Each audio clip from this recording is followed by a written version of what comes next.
So this question is for the mayor and the chief regarding the voter safety and voter suppression.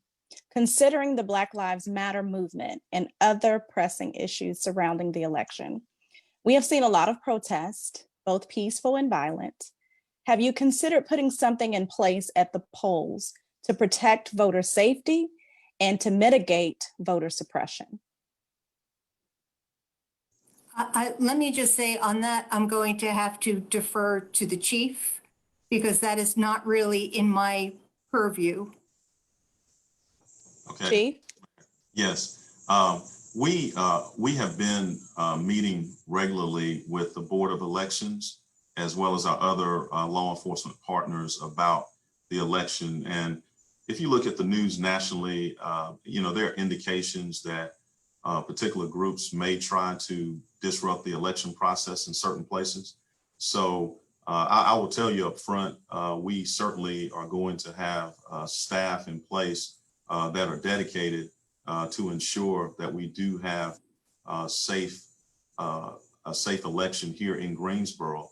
And I'll say this, we will not have an overwhelming presence in any of the polls unless we're needed, because we are keenly aware that if you look throughout history, there was actually an adversarial relationship between law enforcement and African Americans when it came to exercising their right to vote. So we certainly don't want to confuse anybody or have anybody that stays away from the polls because of our presence. But hopefully there are a lot of people listening and through Zoom and on Facebook.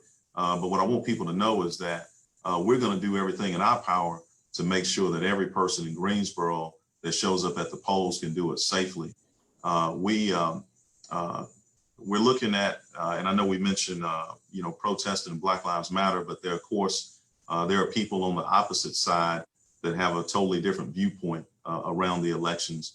So we're looking at anyone that would want to disrupt the election process and make sure that does not happen here in our city. I do want to say I am aware that there was a news article where the State Board of Elections had said that they, in essence, wanted the police to stay away from polling sites. And I think the police chiefs, the Association of Police Chiefs said that their main goal is to make sure that polling sites were safe, as our police chief has said, and that is our goal. We will make sure that all polling sites are safe. But we will, Thank you. but we will have dedicated staff that day. So in case we do have any kind of an issue at one of our sites, one of our voting sites, that we can respond quickly for that purpose to make sure we don't have a disruption. Thank you for that. Yes. Thank you.